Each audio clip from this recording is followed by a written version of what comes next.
పరిశుద్ధ గ్రంథములో యాకోబు రాసిన పత్రిక 4వ అధ్యాయము 14వ వచనాన్ని మనం చదువుకున్నటువంటి వాక్య భాగములో అందులో ఉన్నటువంటి మాట, రేపేమి సంభవించునో మీకు తెలియదు, మీ జీవము ఏ పాటిది, మీ జీవం ఏ పాటిది. ఈ జీవము అసలు ఎక్కడిది? జీవము అంటే ఏమిటి? దీనిలో ఉంది, మనలో ఉన్నది. జీవం అంటే ఏమిటి? వాయువు. మనలో ఉన్న జీవము వాయువు. జీవవాయువును ఓదగా మనుషుడు జీవాత్మయ్యాడు. దేవుని స్తోత్రం. జీవించు ఆత్మయ్యాడు. ఇప్పుడు మనలో ఊపిరి, ఈ ఊపిరి పీల్చుకోకపోతే చాలా జాగ్రత్తగా గమనించాలి. భోజనం చేయకపోతే ఎన్ని రోజులు బతుకుతారు చెప్పాలి, మీకు కూడా తెలుసుగా. ఎన్ని రోజులు బతుకుతారు? 10 రోజులు, 15 రోజులు, ఒక 20 రోజుల వరకు బ్రతకొచ్చు భోజనం చేయకపోతే. నీళ్లు తాగిపోతే ఒక 3 రోజుల వరకు బ్రతకొచ్చు అంట. 3 రోజుల వరకు బ్రతకొచ్చు నీళ్లు తాగిపోతే. ఎందుకంటే మన ఒంట్లో నిండా నీళ్ళే, 70% నీరే ఉంది కనుక ఒక 3 రోజుల పాటు నీళ్ళు తాగిపోయినా బ్రతకగలుగుతాం. అది గాలి పీల్చుకోలేకపోతే, దేవునికి స్తోత్రం, గాలి పీల్చుకోలేకపోతే, ఇప్పుడు మనం మంచినీళ్ళు కొనుక్కొని తాగుతున్నాం. ఎప్పుడైనా అనుకున్నావా మంచినీళ్ళు కొనుక్కుంటామని? ఏ రోజున కూడా మనం ఆ రోజుల్లో అనుకోని ఉండలేదు నీళ్లు కొనుక్కొని తాగుతామని. అలాగా ఈ రోజున చాలా జాగ్రత్తగా గమనించండి. రేపు రోజున గాలి కూడా కొనుక్కొని బ్రతికేటువంటి రోజులు రాబోతా ఉన్నాయి అని గుర్తెరగాలి. గాలి కూడా కొనుక్కోవాలేమో, కొనుక్కోవాలంట. మన పరిస్థితుల్లో కరోనా టైంలో కొనుక్కున్నారా లేదా? ఆక్సిజన్ సిలిండర్లు దగ్గర పెట్టుకున్నారా లేదా? డబ్బున్న వాడు. మనమైతే లేక గతి లేక ఏదో దేవా నీకు స్తోత్రం, ఉంటే నీకు స్తోత్రం, పోతే నీకు స్తోత్రం అనుకొని గడపలికేం. కానీ మామూలుగా అయితే చాలామంది ఆక్సిజన్ సిలిండర్లు దగ్గర పెట్టుకొని పెట్టుకునేటువంటి రోజులు అవి నమూనా మాత్రమే. భవిష్యత్తులో ఇప్పుడు పుస్తకాలు బ్యాగ్ తగిలించుకున్నట్టుగా ఒక సిలిండర్ వెనకాల తగిలించుకొని ముక్కుల్లో పెట్టుకొని తిరగవలసిన రోజులు వస్తూ ఉంటాయి. ఎందుకంటే ఈ గాలి కూడా కలుషితమైపోయేటువంటి పరిస్థితులు రాబోతా ఉన్నాయి. గుర్తుపెట్టుకోండి. మనం ఉండలేమో కానీ తర్వాత పరిస్థితులు అలా ఉంటాయి. ఒకవేళ ఈలోపే దేవుని రాకడ వస్తే ఇక ధన్యులమే. దేవుని స్తోత్రం. కనుక మనం చాలా జాగ్రత్తగా ఉంచాలి. ఇలాగా భోజనం లేకపోతే 15 రోజులు బ్రతకగలుగుతాం, నీళ్లు తాగకపోతే 3 రోజులు బ్రతకగలుగుతాం, గాలి పీల్చుకోలేకపోతే 3 నిమిషాలు బ్రతకలేం. అలాంటి పరిస్థితుల్లో చాలా జాగ్రత్తగా ఉంచాలి. ఎంత వాయువుని దేవుడు మనకు ఉచితంగా అనుగ్రహిస్తూ ఉంటే అదే నీళ్ళలాగా దాన్ని కూడా కొనుక్కోవాలనుకుంటే రాబోతామని దౌర్భాగ్యమైన పరిస్థితులు. అందుకే పరిశుద్ధాత్మ దేవుడు హెచ్చరిక చేస్తున్నాడు, జాగ్రత్త, మీ జీవం ఏపాటిది, మీ జీవం ఎక్కడుందో చెప్తున్నాడు దేవుడు. ముందు వెళ్ళే సమయంలో చెప్తాడు దేవుడు. చాలా మందికి అర్థం కావట్లా. నేను వీరుణ్ణి, నేను సూర్యుడిని అనుకుంటాను. ఒక 3 నిమిషాల పాటు దేవుడు గాలిని స్తంభింపజేస్తే, గాలిలో ఉన్న ఆక్సిజన్ స్తంభింపజేస్తే వీడి శోరత్వం ఏంటో, వీడి వీరత్వం ఏంటో అర్థమైపోద్ది. కనుక నీవు ఏ పాటి వాడవు నీవు అంటున్నాడు దేవాది దేవుడు. దేవుని స్తోత్రం. మీ జీవము ఏ పాటిది? నీవు ఎంతలో కనబడి అంతలో మాయమైపోయేవే. ఆవిరి లాంటి వాడవు. ఆవిరి లాంటి జీవితం మన జీవితం. దేవుని ఎడల భయభక్తులు కలిగి జీవించే వారంగా మనం ఉండాలి. దేవుణ్ణి ఆరాధించే వారంగా మనం ఉండాలి. దేవుణ్ణి స్తుతించే వారంగా మనం ఉండాలి. అలాగా మన జీవము ఏ పాటిది అని ప్రశ్నిస్తా ఉన్నాడు పరిశుద్ధాత్మ దేవుడు. మీ జీవం ఏ పాటిది? ఇప్పుడు పరిశుద్ధాత్మ దేవుడు మనం ప్రశ్నిస్తుండగా ఈ జీవం ఎక్కడి నుంచి వచ్చింది? యెహోవా దేవుని దగ్గర నుంచి మనకు వచ్చింది. ఆ దేవాది దేవుడే మనకు అనుగ్రహించాడు. ఆ జీవవాయువుని మనలో ఊది మనకు కావలసిన ఆక్సిజన్ అంతా సృష్టిలో పెట్టి దాన్ని ఎలా ఉత్పత్తి చేయాలో ఆ ఉత్పత్తి క్రమాన్ని కూడా దేవుడే ఏర్పాటు చేశాడు. దేవునికి స్తోత్రం. ఎలా ఆక్సిజన్ ఎలా వస్తుంది? చెట్ల నుండి వస్తుంది. ఎంత గొప్ప సృష్టికర్త మన దేవుడు. ఎంత గొప్ప ప్రణాళిక ఆయనది, అసలు అర్థం కావట్లే మానవ జీవితానికి.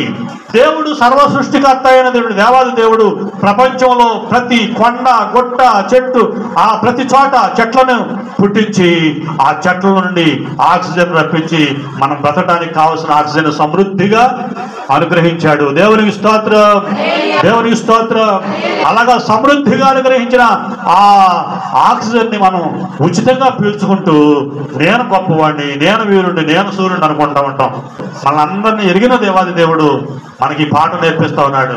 కనుక ఈ పగటి వేళ పరిశుద్ధాత్మ దేవుడు మనతో చెప్తున్నమాట, నీ జీవం ఏ పాటిది అని అన్నప్పుడు ఈ జీవము దేవుని దగ్గర నుంచి వచ్చింది. అయితే ఎక్కడుంది మనకి ఈ జీవము అంటే కొలస్సీలకు రాసిన పత్రిక 3వ అధ్యాయము 3వ వచనం, ఏలయనగా మీ జీవము క్రీస్తుతో కూడా దేవుని యందు దాచబడి ఉన్నది. దేవునికి స్తోత్రం, దేవునికి స్తోత్రం.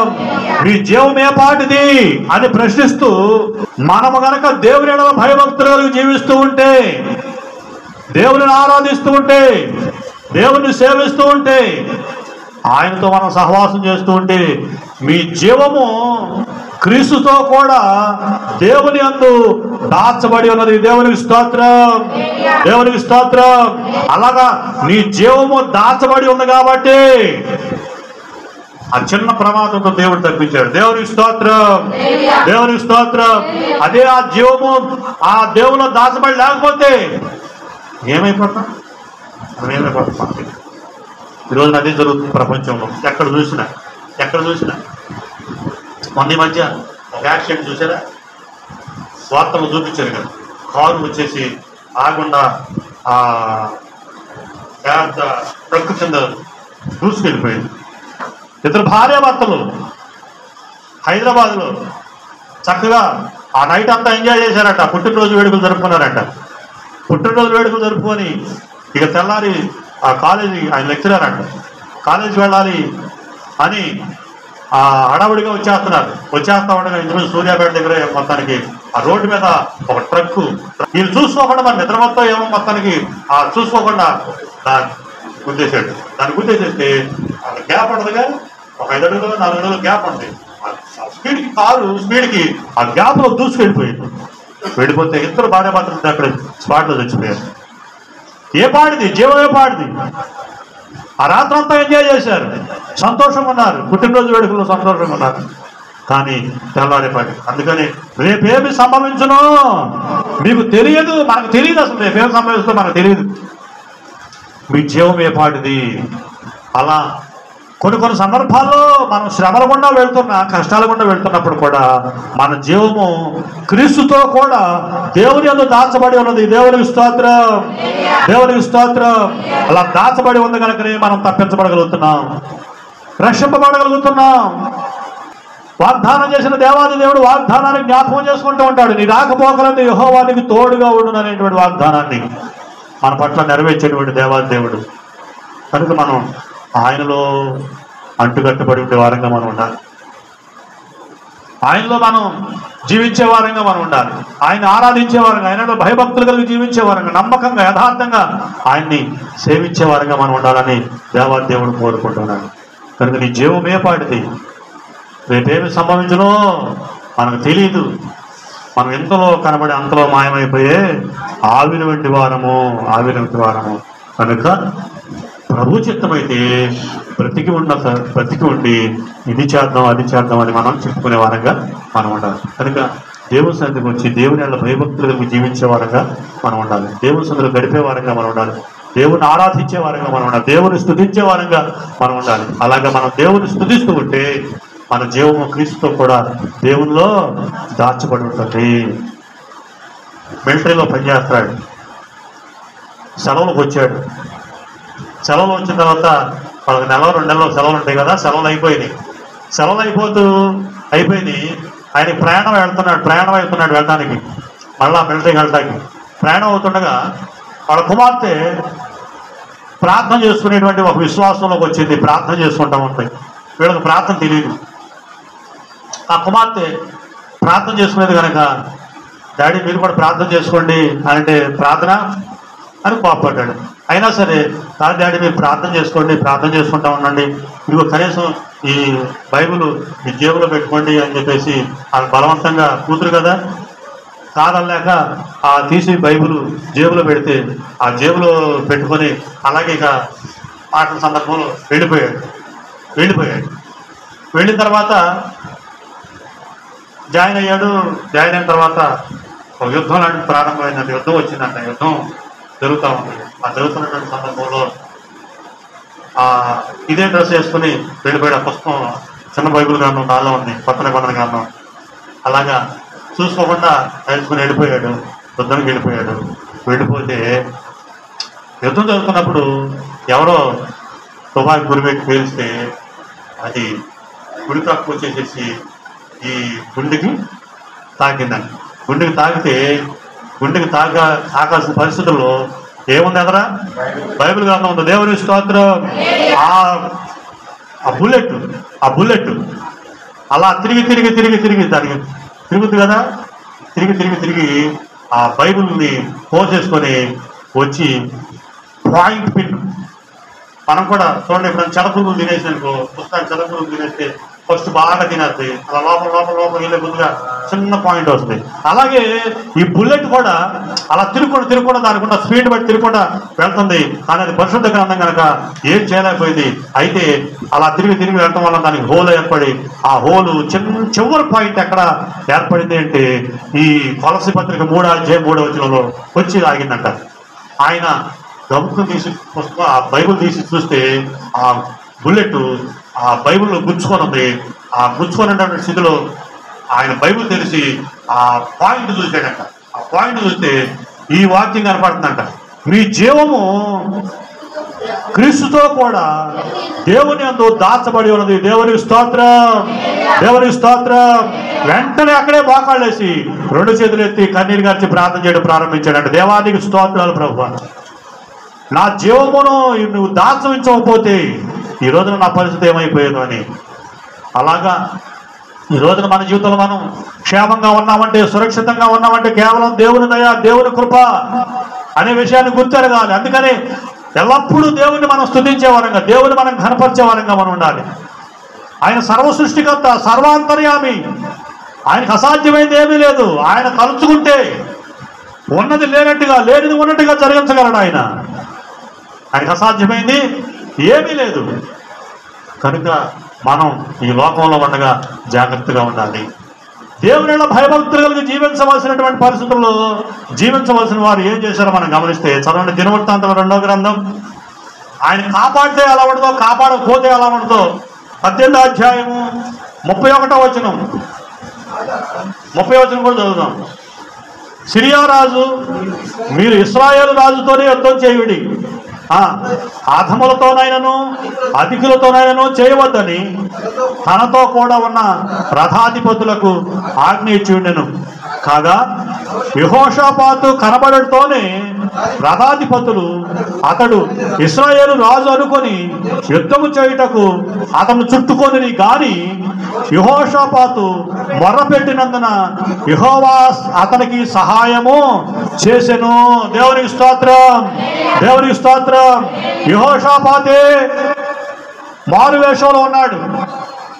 మారువేషంలో ఉన్న యెహోషాపాతునే వీళ్ళు ఇశ్రాయేలు రాజు అనుకొని ఈ శత్రు సైన్యం అంతా, సిరియా సైన్యం అంతా యెహోషాపాతు చుట్టూ ముట్టారు. ఇక చంపేయటమే, బాణ వేయటమే. అలాంటి పరిస్థితుల్లో ఈయన అక్కడే మోకరిల్లి యెహోవాకు ప్రార్థన చేస్తా ఉన్నాడు, దేవునికి ప్రార్థన చేస్తా ఉన్నాడు. దేవా నాకు సహాయం చేయి ప్రభు అని కన్నీరు కలిసి ప్రార్థన చేస్తుండగా ప్రభు అతనికి సహాయం చేశాడు. ఎలాగా? దేవుడు అతని వద్ద నుండి వారు తొలగిపోవునట్లు చేసెను. ఏం చేశాడు అనంటే వాళ్ళకి అవగాహన కలిగించాడు. రథాధిపతులు అతడు ఇశ్రాయేలు రాజు కాదని తెలుసుకొని అతని తరుముట మానేసేశారు. దేవునికి స్తోత్రం. ఎందుకు జరిగింది అనంటే ఆయన ఆ శ్రమలో కూడా మోకరించి ప్రార్థన చేయడాన్ని బట్టి, దేవుని సహాయం కోరుకోవడాన్ని బట్టి ఈ రోజున మన జీవితంలో మనం కూడా ఏ పరిస్థితుల్లో ఉన్నా దేవా నువ్వు తప్ప నాకు సహాయం లేదు నాయన అని దేవుని గనక మనం సహాయం వేడుకోగలిగితే వేడుకోగలిగితే దేవుడు తప్పకుండా మనకు సహాయం చేస్తాడు. ఏ పరిస్థితులైనా సరే, అవి ఎటువంటి పరిస్థితులైనా సరే, ఆ సమయంలో విశ్వాసం చేసిన ప్రార్థన అదే. అక్కడ అయ్యా నీకు స్తోత్రాలు నాయన, నువ్వు తప్ప నాకు దిక్కులేదు ప్రభు అని ఆ చేసిన స్థితిని బట్టి దేవాది దేవుడు ఆ భయంకరమైన పరిస్థితుల నుంచి తప్పించగలిగాడు. దేవునికి స్తోత్రం. అలాగే ఎవరైనా సరే, రాజులైనా రక్షిస్తాను, సామాను రక్షిస్తాను అన్నాడు దేవాది దేవుడు. ఇక్కడ రాజు కూడా, ఈయనేమో యోధా రాజు యెహోషాపాతు, ఆహాబేమో ఇశ్రాయేలు రాజు. వీళ్ళందరూ కూడా ఇశ్రాయేలు రాజు కోసం ఎదురు చూస్తున్నారు, అనగా ఆహాబు కోసం ఎదురు చూస్తున్నారు. అయితే ఈ యెహోషాపాతు మారువేషం వేసుకొని రావడం ద్వారా ఇతనే ఇశ్రాయేలు రాజు అనుకొని చుట్టుముట్టారు. కానీ ఈయన అక్కడే మోకరించి ప్రార్థన చేయడం వలన, దేవా నాకు సహాయం చేయ ప్రభువా, నువ్వు తప్ప నాకు దిక్కు లేదు నాయనా అని సహాయాన్ని కోరుకోవడాన్ని బట్టి వెంటనే దేవాది దేవుడు వారిని తరివేటుగా, వారిని యెహోషాపాతుని వారిని విడిచిపెట్టేట్టుగా చేశాడు. ఎలా అంటే ఈయన ఇశ్రాయేల్ రాజు కాదు అని వారు గ్రహించగలిగారు. దేవుని స్తోత్రం. అలాగా గ్రహించి వారు ఆయన్ని విడిచిపెట్టి వెళ్ళిపోయారు. వెళ్ళిపోతూ ఉండగా 33వ వచనం చదివితే, అప్పుడు ఒకడు గురి చూశాడా? గురి చూడకుండానే వింటిని ఎక్కుపెట్టి బంధుల సొందన కొట్టగా అతడు గాయము తగిలనిది చేయి తిప్పి దండులోని నన్ను కొనిపోమని తన రథసారితో చెప్పాను. గురి చూశాడా? గురి చూడకుండా కొట్టాడా? చూడండి పరిస్థితి. చుట్టూ శత్రువులు పుట్టిన యెహోషాపాతు ఏమో రక్షించబడ్డాడు దేవుని సహాయం కోరుకోవడం వలన. అసలు గురికోడ చూడలేదంట. ఒక సైనికుడు, ఒక రథాధిపతి గురికోడ చూడకుండా, ఆహాబో కాదో కూడా తెలియదు, కానీ గురి చూడకుండా విడిచిపెట్టేసాడు ఒక బాణాన్ని. అది చుట్టూ తిరిగి వచ్చేసి ఎవరు గుచ్చుకోవాలో వాళ్ళకు గుచ్చుకుంది. ఎంత భయంకరమైన పరిస్థితి చూడండి. గురి చూడవసరంలా, దేవునికి విరోధంగా ఉంటే గురి చూడవసరం లేక అలాంటి పరిస్థితులు అనమాట. ఈ రోజున సమాజంలో జరిగేటువంటి భయంకరమైన పరిస్థితులు మనం గమనిస్తూ ఉంటే, అందుకని మనం దేవునికి విరోధంగా ఉండకూడదు, దేవునికి విరోధంగా మాట్లాడకూడదు, దేవుని సేవకులకు విరోధంగా ప్రవర్తించకూడదు, దేవుని సేవకులు అవమానంగా మాట్లాడగలిగే స్థితి అసలు రాకూడదు మన జీవితంలో. గురి చూడకుండా వదిలేశాడంట బాణాన్ని. అసలు బాణం ఏం చేస్తుంది? బాణాన్ని ఎలా వదిలితే వెళుతుంది? గురి చూస్తేనే లక్ష్యాన్ని చేసేస్తుంది. కానీ గురి చూడకయే బాణాన్ని విడిచిపెట్టేసేసాడు. అది వెళ్ళిపోయి ఎవరు తగలాలో వాళ్ళకు తగిలిపోయింది. వాడు ఆ రోజునే చచ్చిపోయాడు. అలాంటి పరిస్థితులు కనుక మన జీవితంలో మనం చాలా జాగ్రత్తగా ఉండాలి. గురి చూడకుండా కొడితే వాడు వెళ్ళిపోయి ఆ కవచం తగిలించుకున్నాడు. కవచానికి ఎక్కడ సందు ఉందో ఆ సందులోకి వెళ్ళి కూర్చున్నాడంట. అలాంటి పరిస్థితుల్లో ఆయన నశించిపోయాడు ఆహాబు రాజు. కనుక మన జీవితంలో మనం చాలా జాగ్రత్తగా ఉంటాం. అలాగా దేవుని భయభక్తులు కలిగి జీవించే మన జీవితంలో దేవుడు అద్భుతాలు, ఆశ్చర్యకరమైన కార్యాలు చేస్తాడు. ఎందుకంటే నీ జీవము క్రీస్తుతో కూడా దేవుని యందు దాచబడి ఉంది. ఈ రోజున మనం బ్రతికి ఉన్నామంటే, ఈ రోజున జీవించి ఉన్నామంటే, ఎన్నో శ్రమల్లో, ఇరుకుల్లో, ఇబ్బందుల్లో దేవుడు కాపాడాడు అంటే దేవుని మహాకృప. ఆ మహాకృప ఎందుకు అలాగా నేను కాపాడుతుందంటే నీ కొరకు విజ్ఞాపం చేసేటువంటి ఆత్మీయ తల్లిదండ్రులు ఉన్నారు. దేవునికి స్తోత్రం, దేవునికి స్తోత్రం. అలాగా నీవు కూడా ప్రార్థన చేస్తుండే స్థితిని బట్టి దేవుడు నిన్ను కాపాడుతాడు. అందుకని 3 పేటల తాడు త్వరగా తెగిపోదు, 3 పేటల తాడు త్వరగా తెగిపోదు. ఎందుకంటే నీవు ప్రార్థన చేయాలి. నీ పక్షంగా ఆత్మీయ తల్లిదండ్రులు ప్రార్థన చేస్తారు. మనందరి పక్షంగా పరిశుద్ధాత్మ దేవుడు మనతో ఏకీపించి ప్రార్థన చేస్తూ ఉంటాడు. దేవునికి స్తోత్రం. మన కొరకు విజ్ఞాపన చేస్తా ఉన్నాడు యేసుక్రీస్తు ప్రభువారు. విజ్ఞాపన చేస్తా ఉన్నాడు. నీ కొరకు నియమించిన నీ ఆత్మీయతలను నీ కోసం ప్రార్థన చేస్తా ఉంటారు. నీ ఆశీర్వాదం కోసం, నీ కాపుదల కోసం రోజుకు 3 మార్లు ప్రార్థన చేస్తూ ఉంటాం మేము. అయ్యా పనులకు వెళుతున్నారు నాయన, ప్రయాణాలు చేస్తున్నారు ప్రభువా, నన్ను కాపాడు నాయన. పగలు ఎండదెబ్బ అయినా రాత్రి వెళ్ళదెబ్బ తగని నేను వాగ్దానం చేసావు ప్రభువా, వాగ్దానాన్ని నెరవేర్చు ప్రభువా, మరి ప్రయాణంలో కాపాడయ్యా, పనుల్లో కాపాడయ్యా అని నిరంతరము ప్రార్థన చేస్తూ ఉంటాం, విజ్ఞాపన చేస్తూ ఉంటాం. అలాంటి ప్రార్థన, ఆ ప్రార్థన దేవుడు ఆలకించి మనల్ని సంరక్షిస్తూ ఉంటాడు అనేటువంటి విషయాన్ని గుర్తెరగాలి. లేకపోతే మన జీవం ఏ పాటిది అని మనం ప్రశ్నిస్తాం. మన జీవం ఏ పాడిది? మనం ఎందుకు పనికిరాం. మన బలం కానీ మన జ్ఞానం కానీ ఏది అక్కరకు రాదు. మన ధనం అక్కరకు రాదు. ఒకళ్ళ ధనమే అక్కడికి వస్తే ఎంతమంది కోటీశ్వరులు, ఏమి తక్కువ వాళ్ళు చనిపోతున్నారు అని అంటే ఏమి తక్కువ లేదు, దేవుని దూరం చేసుకోండి. మరి అలా ప్రపంచంలో ఈరోజు చాలా భయంకరమైన పరిస్థితులు జరుగుతూ ఉన్నాయి. ఈ రోజున మనం చాలా జాగ్రత్తగా ఉంచాలి. పరిశుద్ధాత్మ దేవుడు మనతో చెప్తున్నమాట, నీ జీవము క్రీస్తుతో కూడా దేవుని యందు దాచబడి ఉందనేటువంటి విషయాన్ని నువ్వు గుర్తిరిగి, లోకస్తులందరూ అనుకోవచ్చు నేను వీరుణ్ణి సూర్యుడిని అనుకుంటే వాళ్ళతో ప్రభు మాట్లాడుతున్నమాట, నీ జీవం ఏ పాడిది గుర్తెరుగు. అలా గుర్తెరిగిన మన జీవితంలో మనము నేర్చుకోవాల్సిన సత్యం ఏంటంటే, మన జీవమును ఆయనలో దాచి ఉంచాడు కనుక మనకి ఏ విధమైనటువంటి లోటు జరగదు. మన ఆయుష్కాలం అంతా దేవుడు క్షేమంగా కాపాడుతాడు. ఒకవేళ మన ఆయుష్కాలం ముగించబడితే ఏ విధమైన సరే ఆ రోజున చనిపోతాం. చనిపోయిన తర్వాత నువ్వు ఎక్కడికి వెళ్ళాలో అది కూడా నిర్ణయించుకోవాలని పరిశుద్ధాత్మ దేవుడు తెలియజేస్తాడు. కనుక భూలోకంలో జీవించున్న మన జీవితంలో మనం నేర్చుకోవాల్సి వచ్చి ఏంటంటే, ఈ భూలోకంలో అన్నీ కూడా నీ ధనము, నీ జ్ఞానము, నీ బలము, నీ బలగము, నీ ధనము, నీ జ్ఞానము, నీ బలము, నీకున్న సమస్తము ఒకనాడు అవి మాయము. నీకున్న సమస్తము ఒకనాడు అవి మాయము. ఒకనాడు అవి మాయము.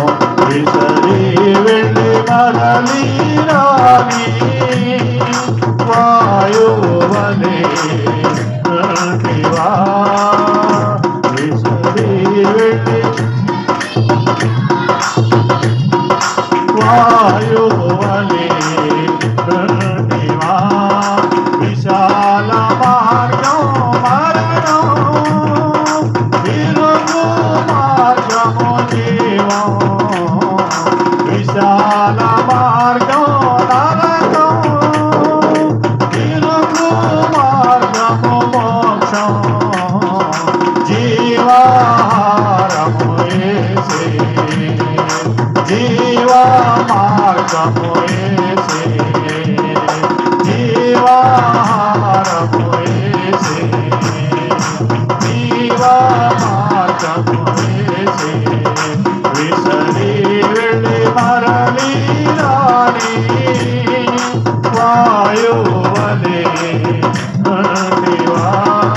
దేవుని స్తోత్రం, దేవుని స్తోత్రం. మన ధనము, మన జ్ఞానము, మన బలము, మన బలగము ఏది కూడా మన వెంట వచ్చేది కాదు. ఏది కూడా నీ శ్రమదనంలో అక్కడికి రాదు. కేవలం దేవుని కృప తప్ప, దేవుని దయ తప్ప. కనుకనే మనం దేవుని దయను కోరుకునే వారంగా మనం ఉండాలి. దేవుని కృపను కోరుకునే వారంగా మనం ఉండాలి. అంటే మనం దేవుని మాట వినాలి, దేవుని ఆజ్ఞ పాటించాలి, దేవుని సన్నిధికి రావాలి, దేవుని ఆరాధించాలి. ఏ లోటైనా, ఏ శ్రమైనా, ఏ కష్టమైనా, ఏ నిందైనా, ఏ అవమానమైనా కేవలం దేవుడు మాత్రమే తొలగించగలడు. మనుషులు వింటారు, విని పక్కకెళ్ళి నిన్ను అవమానపరుస్తారు. మనుషులు వింటారు, అమ్మా ఆహా అని నీ ముందు నటిస్తారు, కానీ పక్కకెళ్ళి నవ్వుతారు, ఎగతాళి చేస్తారు. కానీ నా దేవుడు అలాంటి వాడు కాదు. నీ శ్రమను చూస్తూ ఉన్నాడు, నీ కష్టాన్ని చూస్తూ ఉన్నాడు, నీ వేదన చూస్తూ ఉన్నాడు, నీ పరిస్థితులు చూస్తూ ఉన్నాడు. అలాంటి జీవము కలిగిన దేవుడు నిన్ను అభివృద్ధి చేయడానికి, నిన్ను గొప్ప చేయడానికి, నీ జీవితాన్ని మళ్ళా ఉజ్జీవింపజేయడానికి ఆయన మాత్రమే సమర్థుడు, ఆయన మాత్రమే సమర్థుడు అనే విషయాన్ని మనం గుర్తిరిగి ఆయన సన్నిధికి రావాలి, ఆయనలో గడపాలి. ఏ పరిస్థితులైనా సరే, ఏ పరిస్థితులైనా సరే. హన్నాకి అవమానం, హన్నాకి వేదన, హన్నాకి కష్టం, ఆ పరిస్థితులు దేవుని సన్నిధికి వెళ్ళింది కానీ వేరే ఆలోచన చేయాల. దేవుని సన్నిధికి వెళ్ళి ప్రార్థన చేస్తూ ఉంది, కన్నీరు కారుస్తూ ఉంది, సేవకుడు వచ్చాడు, గద్దించాడు. అయినా కానీ అయ్యా నేను ఫలానా స్థితిలో నేను దేవుని బ్రతిలాడుకున్నానని చెప్పినప్పుడు ఆమె తగ్గింపుని బట్టి, ఆ స్థితిని బట్టి, అమ్మా నువ్వు దేవుని సన్నిధిలో ఏదైతే దేవాది దేవునికి మొరపెట్టుకుంటున్నావో, మనవి చేస్తున్నావో, ఆ మనవని దేవుడు నీకు దయచేయును గాక అన్నాడు. ఆ తర్వాత దేవుడు ఆమెకి ఆ కృపను అనుగ్రహించాడు. దేవునికి స్తోత్రం. అలా ఈ రోజున మన జీవితంలో మనం కూడా, అందుకనే దేవుడు అందరిని ఎరిగిన వాడు, పేతురు కష్టాన్ని ఎరిగిన వాడు, పేతురు దుఃఖాన్ని చూస్తున్న దేవుడు. ఆయన పేతురు ఏమి అడగల, ప్రభువా నాకు సహాయం చేయమని అడగల. కానీ ధోనిని అప్పగించినందువలన దేవాది దేవుడు ఆయనలో ఉన్న ఆ కష్టాన్ని చూసి, వేదన చూసి ఆయన బోధించడం సాధించిన తర్వాత, పేతురు నీ ధోనిని కొంచెం లోతు నడిపించి నీ వలవే అన్నాడు. అయ్యా రాత్రి అంతా ప్రయాసపడ్డాం కానీ ఒక చేప కూడా దొరకలేదు. అయినా నీ మాట చప్పున వల వేస్తామని వల వేసి విస్తారమైన చేపలు పట్టినట్టుగా మనం చూస్తాం. దేవునికి స్తోత్రం. అలా దేవుని మాట వింటే, దేవుని మాట ప్రకారం చేస్తే, రాత్రి అంతా ప్రయాసపడ్డారంట. రాత్రి అంటే వెలుగా చీకట్లో యేసుక్రీస్తు ప్రభువారు లేరు అనగా దేవుడు లేకుండా, దేవుని మాట లేకుండా చీకటిలో ప్రయత్నిస్తున్నావేమో, అంధకారంలో మగ్గిపోతున్నావేమో. అలాగ మగ్గిపోతూ నువ్వు చేస్తున్న ప్రార్థన వ్యర్థమైపోతుందేమో. గుర్తిరిగి ఇప్పుడైనా సరే, ఎక్కడుండైనా సరే, నువ్వు దేవునిలో భయభక్తులు కలిగి, నువ్వు దేవునితో సహవాసం చేయగలిగితే, వెలుగులోకి రాగలిగితే, ఇప్పుడు యేసుక్రీస్తు ప్రభువారు వెలుగై ఉన్నాడు. ఆయన తన దోరలోకి వచ్చాడు. పైగా నా మాట ప్రకారం చెయ్యి అన్నాడు. రాత్రంతా ప్రయాసపడ్డా ఉన్నప్పుడు అక్కడ జరిగిన పరిస్థితి ఏంటి? యేసు ప్రభువారు లేడు, పైగా చీకటి, అంధకారం. అలాంటి పరిస్థితుల్లో ప్రయత్నం చేస్తా ఉన్నారు. అలాంటి స్థితి మంచిది కాదు అని పరిశుద్ధాత్మ దేవుడు ఆ మాటలు రాయించాడు. ఈ రోజున మన జీవితంలో మనం కూడా నీ జీవము క్రీస్తుతో కూడా దేవుని యందు దాచబడి ఉంది కనుక మనం ఏమి చేస్తున్నా క్రీస్తుతో ఉండి, అనగా యేసుక్రీస్తు ప్రభువారితో ఉండి, ఆయనతో సహవాసం చేస్తూ, ఆయన మాట వింటూ, ఆయన యందు భయభక్తులు కలిగి జీవిస్తూ, ఆయన సన్నిధికి వస్తూ, ఆయన ఆరాధిస్తూ, ఆయనను సేవిస్తూ మనం ఏ ప్రయత్నం చేసినా ఆ ప్రయత్నాన్ని నూరంతలుగా తెలియజేసే దేవుడు. దేవునికి స్తోత్రం. నూరంతలుగా ఆశీర్వదించే దేవుడు మన దేవుడు. దేవునికి స్తోత్రం. ఏ పరిస్థితులైనా సరే ఆయనకు అసాధ్యమైంది ఏమీ లేదు. కనుక ఈ పగటి వేళ పరిశుద్ధాత్మ దేవుడు మనతో చెప్తున్నాడు, జాగ్రత్తగా గమనించి. గురి చూడకుండానే కొడితే వెళ్ళిపోయి ఎక్కడ తగలాలో తగిలింది, తను నశించిపోయాడు. కానీ చుట్టుముట్టారు. అలాంటి పరిస్థితులు యెహోషాపాతు దేవుని పాదాల దగ్గర కన్నీరు గచ్చి ప్రార్థన చేయడం వలన చుట్టుముట్టిన శత్రువులు కూడా పక్కకి వెళ్ళిపోయారు. అది గుర్తెరగాలి మనం. కనుక ఈ రోజున మన జీవితంలో చాలా జాగ్రత్తగా గమనించాలి. కొన్ని సందర్భాల్లో మనం కూడా చెక్కబడిపోవడానికి కారణం ఏంటంటే, అక్కడే దినవృత్తాంతం 2వ గ్రంథం 19వ అధ్యాయము 2వ వచనం, హనానీ కుమారుడునగు యెహోవా అతన్ని ఎదుర్కొని పోయి రాజైన యెహోషాపాతుకి ఇలాగ ప్రకటన చేశాను, నీవు భక్తిహీనులకు సహాయము చేసి దేవుని శత్రువులకు స్నేహితుడు అయ్యావు. అందువలన దేవుని సన్నిధి నుండి కోపము నీ మీదకు వచ్చింది. అందువలన ఎందుకు నిన్ను శత్రువులు ఎందుకు చుట్టుముట్టారు? ఆ శత్రువులు చుట్టుముట్టినప్పుడు నువ్వు చేసిన ప్రార్థన వలన దేవుడు నీకు సహాయం పంపి వాళ్ళని తరిమేసేశాడు. అయితే ఇది ఎందుకు జరిగిందో తెలుసా అని మళ్ళా దేవుని సేవకుడు పంపించి చెప్తున్నాడు. ఈ పరిస్థితి ఎందుకు వచ్చిందో తెలుసా యెహోషాపాతు నీకు? నీవు భక్తిహీనులకు సహాయం చేశావు, దేవుని శత్రువులకు నువ్వు స్నేహితుడు అయ్యావు. ఏం చేశాడంట? దేవునికి విరోధంగా ప్రవర్తించే వారితో స్నేహం చేశాడంట, భక్తిహీనులకు సహాయం చేశాడంట. దేవుడికి చాలా కోపం ఇది. భక్తిహీనులకు సహాయం చేసేటువంటి స్థితి మంచిది కాదు. దేవునికి విరోధంగా ప్రవర్తించే వారితో నువ్వు స్నేహం చేయడం తప్పు అని ఆ విషయాన్ని బయలుపరచడం కోసం దేవుడు తప్పించాడు. ఎందుకు తప్పించాడు? ఆ విషయం కూడా అర్థం అవ్వాలిగా తప్పించబడడానికి. అప్పుడు యెహోషాపాతు దగ్గరికి దేవుని సేవకుడు వచ్చి చెప్తున్నటువంటి ఈ మాట, యెహోషాపాతు నువ్వు ఎందుకు తప్పించబడ్డావో తెలుసా? అసలు ఎందుకు నువ్వు శిక్షించబడ్డావో తెలుసా? ఎందుకు నిన్ను శత్రువులు చుట్టుకుంటారో తెలుసా? నీవు అతనితో ఎందుకు స్నేహం చేశావు, ఆహాబుతో ఎందుకు వేయమందావు, ఆహాబుతో ఎందుకు స్నేహం చేశావు అని ఆ విషయాలు తెలియజేస్తున్నాడు. చదువుదామట. నీవు భక్తిహీనులకు సహాయము చేసి దేవుని శత్రువులకు స్నేహితుడు అయ్యావు గనుక అందువలన దేవుని సన్నిధి నుండి కోపము నీ మీదికి వచ్చును. అలాగ వచ్చింది. అయితే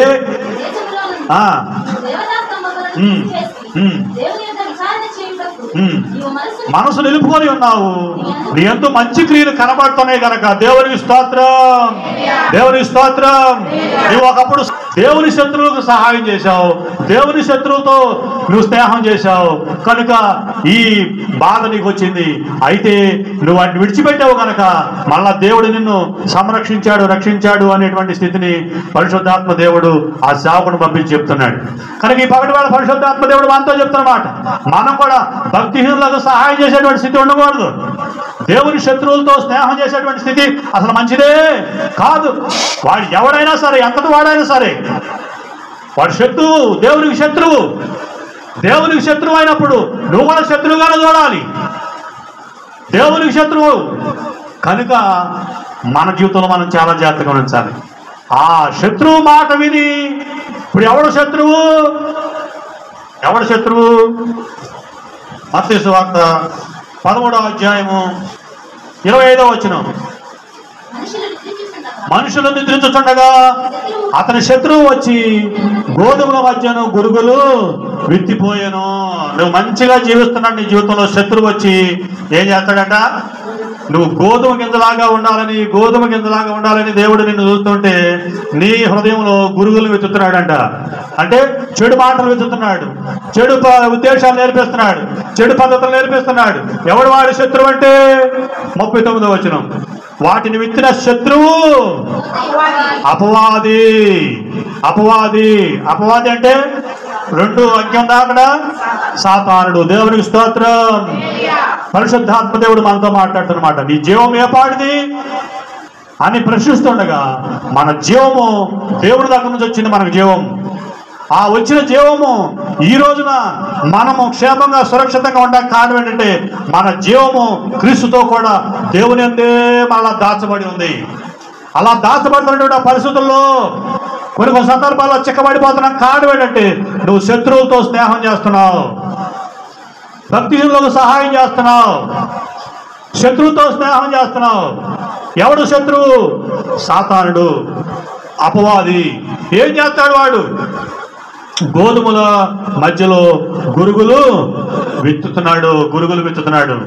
దేవుని సేవకులేమో నువ్వు ధైర్యంగా ఉండాలి, నువ్వు నిబ్బరంగా ఉండాలి, నువ్వు దేవుని సన్నిధిని మాడకూడదు, దేవుని సన్నిధిలో యథార్థంగా ఉండాలి, పరలోక రాజ్యాన్ని స్వతంత్రించుకోవాలి, నీ భక్తి జీవితాన్ని కాపాడుకోవాలి, నువ్వు ఇలా ఉండాలి అలా ఉండాలని దేవుని వార్త ప్రకటించబడతా ఉంటే, నిన్ను ఉద్యోగం చేయాలని పరిశుద్ధాత్మ దేవుడు నీతో మాట్లాడుతూ ఉంటే గురుగులు వచ్చి విత్తేవాడు ఏమవుతుంది? వెళ్ళపోతే, ప్రార్థనకి వెళ్ళిపోతే ఏమవుతుంది? మేము మానేశాంగా నువ్వు కూడా మానేసాయి, మేము వెళ్ళలేదుగా నువ్వు కూడా వెళ్ళదు అనేటువంటి అర్థమైన మాటలు. గురుగులు. ఎవడు? అపవాది. అపవాది ఎవడు? సాతానుడు. సాతానుడు ఎవడు? యేసుక్రీస్తు ప్రభువారికి సాతానుడు ఎవరు? యోధా ఇస్కరియోతు. యేసు ప్రభువారు అనేక సందర్భాల్లో చెప్తున్నారు, 12 మంది ఉన్నారు కదా నా శిష్యులు, మీలో ఒకడు దొంగ, మీలో ఒకడు సాతాను. పేతురు వచ్చి గబుక్కున ప్రభువా ఇది నేను దూరం అవును గాక అనగానే యేసు ప్రభు వారు ఏమన్నారు? అప్పుడు సాతానా నా వెనకకు పో అన్నాడు. దేవునికి స్తోత్రం. అంటే ఇప్పుడు పేతురులో కూడా వచ్చింది ఎవరు? సాతానుడే. పేతురులోకి వచ్చింది సాతానుడు. అయితే పేతురు పశ్చాత్తాపడ్డాడు గనక విడిపించుకోగలిగాడు. దేవునికి స్తోత్రం. పేతురు దుఃఖపడ్డాడు గనక విడిపించుకోగలిగాడు. దేవునికి స్తోత్రం. అది కావాలి మన జీవితంలో. ఈ రోజున ఒకరు పొరపాటు చేస్తాం మానవ జీవితంలో, ఆ పొరపాటుని మళ్ళా కంటిన్యూ చేయకూడదు. కంటిన్యూ చేశాడు కనుకనే యోధా ఇస్కరియోతు పతనం అయిపోయాడు. యోధా ఇస్కరియోతుకి మారు మనసు లేదు, ఇక యోధా ఇస్కరియోతుకి క్షమాపణ లేదు. యోధా ఇస్కరియోతుకి యేసు ప్రభు పాదాలు పట్టుకునే అవకాశం ఉన్నా అవకాశం లేకుండా పోయింది. అంతే. అవకాశం ఉంది కానీ వానికి అవకాశం వల్ల దేవాదేవుడు పేతురుకి అవకాశం ఇచ్చాడు. ఎందుకంటే దుఃఖపడ్డాడు, కన్నీరుగా వచ్చాడు. అయ్యో నేను పాపిని అని ఒప్పుకున్నాడు. కనుకనే దేవాదేవుడు క్షమించగలిగాడు. కనుక ఈ రోజున మన జీవితంలో మనం కూడా చాలా జాగ్రత్తగా పెంచాలి. పరిశుద్ధాత్మ దేవుడు మనతో చెప్తున్న మాట, మనం ప్రయాణాలు చేస్తున్నాం, పనులు చేస్తున్నాం, ఉద్యోగాలు చేస్తున్నాం, వ్యాపారాలు చేసుకుంటాం, ప్రతి పరిస్థితుల్లో మనం బయటకు వెళ్తున్నాం. ఈ రోజున పరిస్థితులు మనం గమనిస్తూ ఉంటే పెరిగిపోయినటువంటి పరిస్థితులు బట్టి, ట్రాఫిక్ని బట్టి, వాహనాలు బట్టి పరిస్థితులు తారుమారైపోతున్నాయి. బయటకు వెళ్తే మళ్ళా ఇంటికి వచ్చేదాకా భయంగా గడపాల్సి వస్తున్న పరిస్థితులు, అనారోగ్య పరిస్థితులు, ఇబ్బందికరమైన పరిస్థితులు, ఇలాంటి ఆ ప్రకృతిలో వచ్చిన తేడాలు బట్టి, ఆహారంలో వచ్చిన తేడాలు బట్టి ఆ అనారోగ్యకరమైన పరిస్థితులు, ఇలాంటి స్థితిగతులన్నింటి బట్టి కూడా మన జీవము ఏ పాటిది అనే స్థితిలోకి వచ్చేసింది. మనం ఏ పాటి వారం అని మనం ప్రశ్నించుకుంటూ మళ్ళీ మనం ఓదార్చుకునేటువంటి మాటను ప్రభు మనకి ఇస్తున్నాడు. మీ జీవము క్రీస్తుతో కూడా దేవుని యందు దాచబడి ఉంది అనే ఓదార్పుని దేవుడు మనకిస్తా ఉన్నాడు. కనుక ఆ ఓదార్పుని మనం స్వీకరించి మనం ఏం చేయాలి అంటే భక్తిహీనులతో సహవాసం చేయకూడదు. దేవునికి శత్రువు అయిన వారితో నువ్వు స్నేహం చేయకూడదు. పరిశుద్ధాత్మ దేవుడు మన కొరకు రాయించినటువంటి అమూల్యమైనటువంటి మాటలు అర్థం కాదు, చాలా మంది తెలియని విషయాలు తెలియక చిక్కుల్లో పడిపోతా ఉంటాం. కానీ ఈ పగటి వేళ పరిశుద్ధాత్మ దేవుడు మనతో చెప్తున్న మాటలు గుర్తెరిగి మనం దేవుని వేళ భయభక్తులు కలిగి జీవిద్దాం, ఆయనలో ముందుకు కొనసాగుతాం. అలా కొనసాగుతూ ఉంటే ఆ దేవాది దేవుడు మనలను ప్రేమించి మనల్ని సంరక్షించి మనలను ఈ భూలోకంలోనే కాకుండా పరలోకంలో మన కొరకు ఏర్పాటు చేసిన ఆ పరలోక రాజ్యంలో నూతన నిత్యమైన ఆ గృహాలు మనకి ఇవ్వటానికి సిద్ధంగా ఉన్నాడు. కనుక ఆయనతో పాటు యుగయుగాలు జీవించేటువంటి ఆ జీవితం కోసం మనం ఆయత్తపడే వారంగా మనం ఉండాలి. కనుక ఈ లోకంలో ఈ జీవము ఒక రోజున మాయమైపోద్ది, కానీ మనకు ఆ పరలోక రాజ్యంలో స్థానం దొరకాలంటే జీవాహారముగా దిగి వచ్చిన యేసుక్రీస్తు ప్రభువారు. యోహాను సువార్త 6వ అధ్యాయము, జీవాహారము నేనే, నిత్యజీవము గలవాడు, జీవాహారము నేనే, తినను చనిపోయేది చావుకున్నట్లు పరలోకం నుండి దిగి వచ్చిన ఆహారం ఇది, పరలోకం నుండి దిగి వచ్చిన జీవాహారమును నేనే. దేవుని స్తోత్రం. అలాగా మనలో జీవం ఉంది. ఈ జీవము నిరంతరము జీవించి ఉండాలంటే ఈ లోకంలో దేవుడిచ్చే జీవం ఉంది, అది కొద్ది కాలం. ఆయనలో మనం దాచబడి ఉన్నాం, దాచబడి ఉన్నంతకాలం క్షేమంగా ఉంటాం. అయితే మన ఆయుష్కాలం ముగించబడిన తర్వాత ఈ లోకంలో మరణిస్తాం. అయితే మనకు నిత్య జీవము వివేకాలు జీవించే జీవితం ఒకటి ఉంది. ఆ జీవితంలో మనం గడపాలంటే ఇక్కడ మనం జీవంతో ఉండగా మనం ఏం చేయాలంటే జీవాహారమైనటువంటి యేసుక్రీస్తు ప్రభువాన్ని మనం భుజించే వారంగా మనం ఉండాలి. అనగా ఆయన ప్రభు చెప్పిన మాట ప్రకారం ఆయన రొట్టెను ద్రాక్ష రసాన్ని భుజించే వారంగా మనం ఉండాలి. అందుకు మారు మనసు పొందిన వారంగా, బాప్తిజం పొందిన వారంగా ఉండాలి. అలాగే మారు మనసు పొంది బాప్తిజం పొంది మనం ఈ లోకంలో జీవిస్తూ ఉంటే మన జీవము క్రీస్తుతో కూడా దేవుని యందు దాచబడి యుగయుగాలు జీవించే ఆ పరలోక రాజ్యంలో, ఆ నిత్య జీవములో మనం యుగయుగాలు జీవించడానికి దేవాది దేవుడు కృప చూపించనైనాడు. దేవుని స్తోత్రం, దేవుని స్తోత్రం. కనుక మనం ఈ లోకంలో ఉండగా మారు మనసు పొంది బాప్తిజం పొంది, మూడవది ఆయన యందు భయభక్తులు కలిగి, ఆయన మాట యందు విశేషమైన జాగ్రత్త కలిగి ఆయన సన్నిధికి వచ్చి ఆయన ఆరాధిస్తూ పరలోకములో మీ కొరకు ధనాన్ని సమకూర్చుకోమని చెప్పిన మాటను కూడా మనం స్వీకరించి మనము ఈ లోకంలో ఉండగా దశం భాగం విషయంలో మనం జాగ్రత్తగా ఉండేవారంగా మనం ఉంటే తప్పకుండా ఆ పరలోక రాజ్యంలో మనం ఉండడానికి దేవుడు అవకాశం ఇస్తాడు. కనుక ప్రతి ఒక్కరు కూడా ఇది చాలా మందికి వ్యంగ్యంగా ఉంటుంది, అవహేళనగా ఉంటుంది, కానీ ఇది వాస్తవం, ఇది సత్యము, దేవుడు మనకు నేర్పించిన సత్యం. కనుక ప్రతి ఒక్కరు కూడా నీ కష్టార్జితంలో దశంభాగం చెల్లించే వారిగా ఉంటే తప్పకుండా నీ జీవము క్రీస్తుతో కూడా దాచబడి ఉంటుంది. హాస్పిటల్కి వెళ్ళి డాక్టర్ గారు చూపిస్తే ఏం చేస్తాడు? ఊరినే వస్తాడా? ముందు ఎంత కలుగుతాడు? ముందు ఫీజు ఉంటుందా? ఆ ఫీజు కట్టేదే పని చేయబట్టుకుంటాడు. ఆ తర్వాత ప్రతిదీ కూడా డబ్బులతోనే పని. ఎక్స్రే చేయించమన్నా, మెడిసిన్ తీసుకోమన్నా, స్కానింగ్ చేయమన్నా, ఇంకేం చేయాలన్నా కానీ డబ్బులతోనే పని. అందుకనే మనకు ప్రభు చెప్తున్న మాట ఏంటంటే పరలోకములో మీ ధనాన్ని సమకూర్చుకోండి అని ప్రభు చెప్పినట్టు. ఆ పరలోకంలో ధనాన్ని సమకూర్చుకోవాలి అంటే నువ్వు ఎక్కడుండగా నీ కష్టార్జితంలో ప్రభు చెప్పిన మాట ఏంటంటే 10వ భాగమే నువ్వు 90% నువ్వు తిను, 90% నీ కుటుంబానికి వాడుకో, 10% 10 రూపాయలు మాత్రమే నా మందిరపు నిధిలోనికి తీసుకునిరా. ఇది అర్థం కాక చాలా మంది అందుకని శత్రువుతో నువ్వు సహాయం చేస్తున్నావు, భక్తిహీనులకు సహాయం చేస్తున్నావు, శత్రువుతో ఏకీపిస్తున్నావు, శత్రువుతో స్నేహం చేస్తున్నావు అంటే దీని విషయం అన్నీ వస్తాయి. చాలా వరకు మనం గమనిస్తే దశమాం కడితేనే దేవుడిస్తాడా, దేవుడు దాచి పెడతాడా, లేకపోతే ఇవ్వడా, దాట తెలిగి ఊరినే చేసి చూపిస్తుండే చూస్తాడా? చిన్న లాజిక్ అర్థం కావట్లా. డాక్టర్ గారి దగ్గరికి వెళ్తే ఊరికినే మనం చూసి పంపించేస్తాడా, మందులు ఇచ్చి పంపించేస్తాడా? అలాగా దేవాది దేవుడు ఆయన ఉచితమైన కృప చేత గాలిని మనకు ఉచితంగా ఇస్తున్నాడు, నీటిని ఉచితంగా ఇస్తున్నాడు, సమస్తాన్ని ఉచితంగా ఇస్తున్నాడు. అయితే మనమే చెడు త్రోవలో నడిచి ఇప్పుడు నీటిని కొనుక్కునే స్థాయిలోకి వచ్చాము, రేపొద్దున గాలిని కొనుక్కునే స్థాయిలో కూడా వచ్చేస్తాం. కనుక అలాంటి స్థితి మనకు రాకుండా ఉండాలని దేవాది దేవుడు చూస్తుంటున్నాడు. అందుకే మనం ఏం చేయాలంటే మనం ఆయనలో భయభక్తులు కలిగి జీవించే వారంగా మనం ఉండాలి, అన్ని విషయాల్లో జాగ్రత్త కలిగి జీవించే వారంగా మనం ఉండాలి. నువ్వు జ్ఞానవంతురాలు అయితే, నీ కుటుంబాన్ని నువ్వు జ్ఞానంతో నడిపించుకునే దానివైతే తప్పకుండా చేయవలసిన పని నీ కష్టార్జితంలో, నీ కుటుంబంలో ఉన్న వారి కష్టార్జితం అంతట్లో ఈరోజు మనం ఏం చేస్తామంటే ఏమేస్తాం, నీ జీతంలో వద్దులే, నా జీతంలో ఇస్తారు, నా జీతంలో వద్దులే, నీ జీతంలో ఇస్తారు, నీ పూల్లో ఇవ్వు, నా పూల్లో తుచ్చమైన ఆలోచన. ఇదే శత్రువు ఆలోచన. అపవాది గురుగులు విత్తాడంటే ఇదే గురుగులు విత్తడం. అలాగా ఆ విత్తబడినప్పుడు అయ్యే పెరిగి పెద్ద అవుతున్నాయి, కానీ ఆత్మ సంబంధమైన విషయాలు పెరిగి పెద్ద అవుతుంది. కనుక మన జీవితంలో మనం చాలా జాగ్రత్తగా ఉంచాలి. ప్రతి విషయంలో దేవునికి మనం కృతజ్ఞతాస్తుతులు చెల్లించే వారంగా, దేవుని ఎలా భయభక్తులు కలిగి జీవించేవారు, దేవుని మాట వినేవారంగా. ఇప్పుడు దేవుని మాట వినేవారంగా అంటే ఇప్పుడు ఇది ఎలా అంటే దేవుని వాక్యం తెలియజేస్తుంది, నీ మాట వినివాడు నా మాట వినుడు, నా మాట విని వాడు నన్ను పంపిన తండ్రి మాట విని వాడు అవుతాడని దేవుని వాక్యం తెలియజేస్తూ ఉంటుంది. కనుక పరిశుద్ధాత్మ దేవుడు మనతో మాట్లాడుతున్నటువంటి మాటలు, ఇవి అమూల్యమైన మాటలు.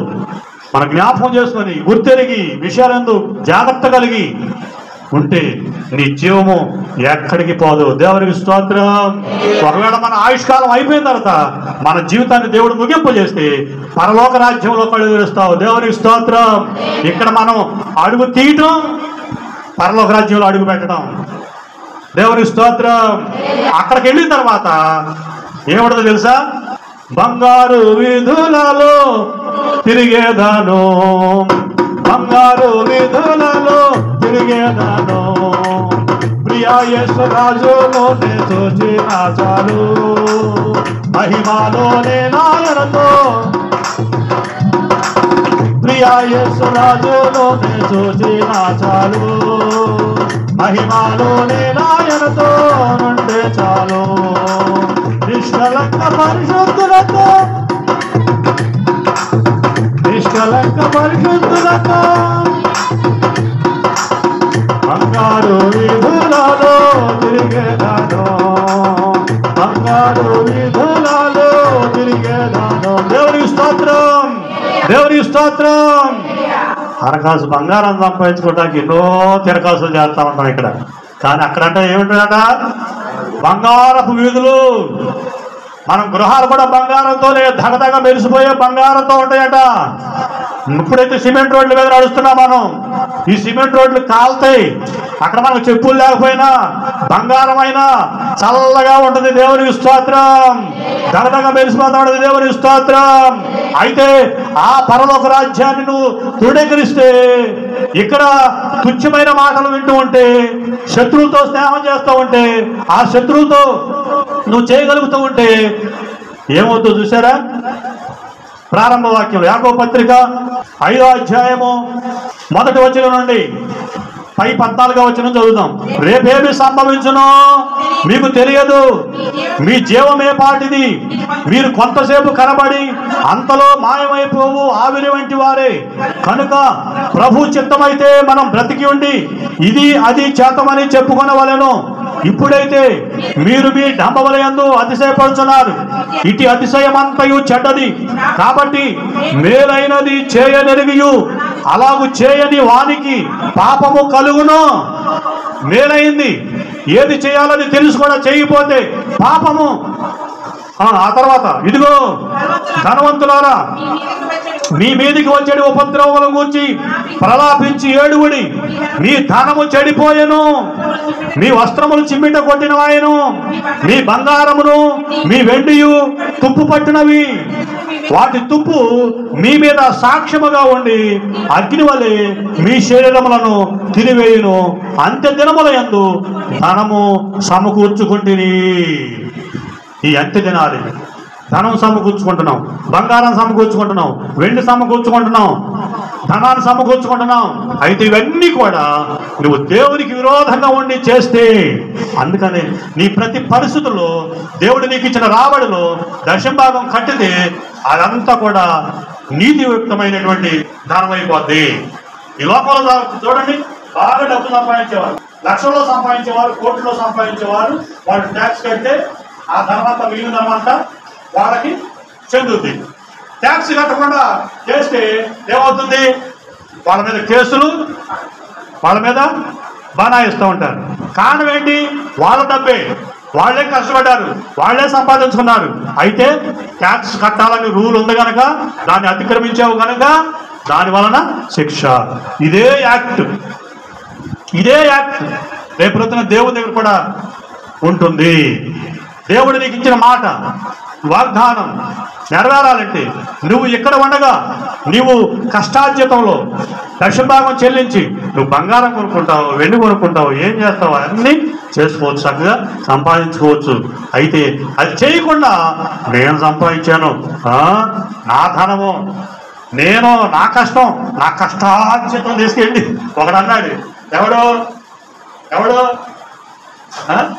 అబీగయీలు భర్త ఏమన్నాడు? నా కష్టార్జితాన్ని నేనెందుకు ఇవ్వాలి నీకు అని అన్నాడు. ఆ తర్వాత గుండె పగిలి చచ్చిపోయాడు. అలా ఈ రోజున మానవ జీవితంలో చాలా మంది, ధనవంతులారా, మీ మీదకి వచ్చే ఉపద్రవం గురించి ప్రలాపించి ఏడువుడి. మీ ధనము చెడిపోద్ది. ఏంటంటే చూడండి, మీ వస్త్రములు కొట్టేస్తాయి, మీ బంగారము మీ వెండి తుప్పు పట్టేస్తుంది. పైగా ఆ తుప్పు మీ శరీరాన్ని కాల్చేస్తుందంట. ఈ 4 విషయాలు గుర్తెరగాలి. ఇప్పుడు మనుషులు సంపాదించే ధనంతో ఏమేమి సంపాదించుకుంటారు? ధనంతో వస్త్రాలు సంపాదించుకుంటారు, వెండిని సంపాదించుకుంటారు, బంగారాన్ని సంపాదించుకుంటారు. అయితే దీనంతటికి ప్రాముఖ్యం ధనం. అందుకని ఇదిగో ధనవంతులారా, చాలా జాగ్రత్తగా గమనించాలి. మీ జీవం ఏ పాటిది అని చెప్తున్నటువంటి విషయాలు అన్నమాట ఇవన్నీ కూడా. ఆ జీవము, మీ జీవం ఏ పాటిది అని అక్కడ ప్రారంభించినటువంటి మాట, దాని అర్థం ఏంటంటే ఇదిగో ధనవంతులారా, ఇదిగో లోకస్తులారా, ఇదిగో దేవునికి విరోధంగా ప్రవర్తించే వాళ్ళారా, ఇదిగో దేవునికి శత్రువైనటువంటి వాళ్ళారా, భక్తిహీనులారా, మీ జీవం ఏ పాటిది. ఒకడు ధనం సంపాదించుకుంటావు అనుకుంటావు, కానీ నువ్వు సంపాదించుకున్న ధనంలో దేవుని భాగం దేవునికి ఇచ్చావా? ఇస్తే అది నీతియుక్తమైన ధనం అయిపోద్ది. రేపొద్దున అది నీ మీద వ్యాజ్యం వెయ్యదు. కనుక దేవుని తెలుసుకున్న మన జీవితంలో, ఒకవేళ లోకస్తులైన వాళ్ళ జీవితంలో మనసు మార్చుకుంటే సరే, మనమైనా ఇప్పటి వరకు అలా చేయకపోతే ఇక నుంచి అయినా సరే రేపొద్దున ఈ ధనం కానీ ఈ బంగారం వెండి మీద పట్టిన తుప్పు కానీ మన శరీరాన్ని కాల్చకుండా ఉండాలి అంటే మనం నీ గృహంలో దేవుడు నీకు ఇచ్చిన రాబడి అంతటిలో అన్నాడా, లేకపోతే కొద్దిగా అన్నాడా? నీ రాబడి అంతటిలో నీ భర్త కాదా, నీ తండ్రి కాదా, నీ కొడుకు కాదా, నీ పిల్ల కాదా? మనం ఏం చేస్తా ఉంటాం? కొంత తిరిగేస్తాం, కొంత అరగా కనుక చాలా చేస్తున్నాం సార్. కానీ దేవునికి ఇచ్చింది ఎక్కడికి పోదు. దేవునికి ఇచ్చిన విషయంలో దేవుని దగ్గర మనకు సాక్షాత్తంగా ఉంటుంది. కానీ దేవునికి ఇవ్వకుండా నువ్వు వాడుకున్నదంతా రేపొద్దున దాంతో నువ్వు ఏం సంపాదించినా, ధనం సంపాదించిన, వస్త్రాలు సంపాదించిన, బంగారం సంపాదించిన, వెండి సంపాదించిన, వాటన్నిటి మీద తుప్పు పట్టిందంట, ధనం చెడిపోద్దంట. అలాగా చెడిపోయిన ధనం అక్కడ సాక్ష్యం చెప్పుద్ది. తుప్పు పట్టిన ఆ తుప్పు బంగారం మీద వెండి మీద తుప్పు పట్టుద్దా? ఇనుకైతే పట్టుదు కానీ బంగారం తుప్పు పట్టుద్దా? ఎక్కడ చూసావా? వెండికి తుప్పు పట్టుద్దా? ఏదైనా కానీ మగిలి ఆరుద్ది. అందుకని తుప్పు అంటది. కానీ అది తుప్పు పట్టిపోతుందంట, అంటే అంత నాశనం అయిపోతాయి. అవన్నీ కూడా నాశనం అయిపోయేవి కనుక వాటిని బట్టి మీరు విరవేయవద్దు, నన్ను బట్టి అతిశయపడండి. అందుకని ఆ భక్తులైన ఇరువే కానీ భక్తులైన అని అంటున్నారు, గుర్రాలను బట్టి కానీ రథాలను బట్టి కానీ మేము అతిశయిస్తాం, మా దేవుని బట్టి మేము అతిశయిస్తాం. దేవుని స్తోత్రం, దేవుని స్తోత్రం. అలాగా మన దేవుని ఎంత అతిశయించే వారంగా మనం ఉండాలి. అందుకని ధనవంతులారా మీ జీవం ఏ పాటిది, భక్తిహీనులారా మీ జీవం ఏ పాటిది, తిరుగుబాటు చేయ వాళ్ళారా మీ జీవం ఏ పాటిది, ప్రార్థన మానివేసే వాళ్ళారా మీ జీవం ఏ పాటిది, యేసుక్రీస్తు అంటే ఎగతాళి చేసే వాళ్ళారా మీ జీవం ఏ పాటిది. నువ్వు ఎంతలో కనబడి అంతలో మాయమైపోయే ఆవిరి లాంటి వాడవు, జాగ్రత్త. నీ జీవము నువ్వు దేవుని దగ్గరకు వస్తే క్రీస్తుతో కూడా దేవుల్లో దాచబడి ఉంటుంది. ఆ దాచబడిన జీవము రేపొద్దున పరలోక రాజ్యంలో యుగాలు జీవించేటువంటి స్థితిని లేకొస్తుంది. ఎప్పుడంటే జీవాహారమైన యేసుక్రీస్తు ప్రభువాన్ని నువ్వు అంగీకరించి ఆయన భయభక్తులు కలిగి జీవిస్తూ ఆయనతో సహవాసం చేస్తూ ఆయన చెప్పిన మాట ప్రకారం తూచా తప్పకుండా నువ్వు నడుస్తూ ఉంటే కనుక ఈ రోజున మనల్ని దేవుడు ఆయన సురక్షితమైన రెక్కల కింద క్షేమంగా కాపాడుతున్నాడు. ఆయన చల్లని హస్తపురిలో ఆయన కాపాడుతున్నాడు మనందరినీ. ఆయన మనం తృణీకరించవద్దు, ఆయన మనం ఎగతాళి చేయవద్దు, ఆయన సన్నిధిని మానివేయవద్దు, ఆయన సన్నిధిని అనాలోచనగా కూర్చోవద్దు, ఆయన సన్నిధిలో అశ్రద్ధగా ఉండొద్దు. మనం ఇక నుంచి అయిపోయింది, అయిపోయింది. ఇక నుంచి అయినా సరే యథార్థంగా ఆయనలో భయభక్తులు కలిగి జీవించే వారంగా, యథార్థంగా ఆయనకు లోబడిపోయే వారంగా, ఆయనతో సహవాసం చేసే వారంగా, మనం ఏమైనా లోటుపాట్లు ఉంటే ఆయనతో చెప్పుకునే వారంగా మనం ఉంటే ఆయన మన లోటుపాట్లు తీర్చే దేవుడు, మనల్ని ఆశీర్వదించే దేవుడు, మన జీవమును పరలోక రాజ్యంలో యుగాలు ఉంచే దేవుడు. కనుక అటువంటి ఆ దేవాది దేవుడు మనం ఆరాధిస్తున్నాం కనుక మన జీవము క్రీస్తుతో కూడా దాచబడి ఉందనే సత్యాన్ని గుర్తిరిగి అన్ని విషయాల్లో మనం దేవుని యొక్క భయభక్తులు కలిగి జీవించే వారంగా ఉందుముగాక. ప్రభు ఈ మాటలు దీవించును గాక, మన హృదయాల్లో ఫలింపజేయును గాక, వాక్యానుసారంగా జీవింపజేయును గాక. ప్రార్థన. సకల ఆశీర్వాదములకు కారణభూతులమైన మా ప్రియ పరలోకపు తండ్రి, మీ పరిశుద్ధమైన ఘనమైన నామమును వందనాలు, స్తోత్రాలు, స్తుతులు చెల్లిస్తున్నాం ప్రభా. మీ అమూల్యమైనటువంటి మాటలు మాకు విరుపు చేసినందుకు మీకు స్తోత్రాలు, వందనాలు ప్రభా. మీ జీవం ఏ పాటిది అని లోకములో వారితో, ధనవంతులైన వారితో, తిరుగుబాటు చేసే వారితో, ప్రార్థన మానివేసే వారితో, అయ్యా లోకాన్ని ప్రేమించే వారితో మీరు మాట్లాడుతున్న మాటలు మేము విని ఉన్నాం. మేము అలా ఉండకుండా మేము మీ ఎడల భయభక్తులు కలిగి జీవించే వారంగా, అయ్యా మా కష్టార్జితం అంతటిలో ప్రభా మీరు దర్శన భాగం చెల్లించే వారంగా, మా భక్తి జీవితంలో ముందు కొనసాగే వారంగా, ప్రార్థనా విషయాల్లో ముందుండే వారంగా, సంఘం విషయంలో ముందుండే వారంగా, అయ్యా కార్యక్రమాల విషయంలో ఆసక్తి కలిగి జీవించే వారంగా, ప్రార్థన విషయంలో ఆసక్తి కలిగి జీవించే వారంగా, అన్ని విషయాల్లో ముందుండటానికి కృప చూపించిన ఆయన చెడ్డమందా భయపడకడని విరిచిన వాగ్దానాన్ని బట్టి మీకు స్తోత్రాలు, వందనాలు చేస్తున్నాం ఆయన. సంఘంలో ఉన్న కూడి ఉన్న ప్రతి కుటుంబాన్ని మీరు దీవించండి ఆయన, మీ కృపలో బలపరచండి ఆయన.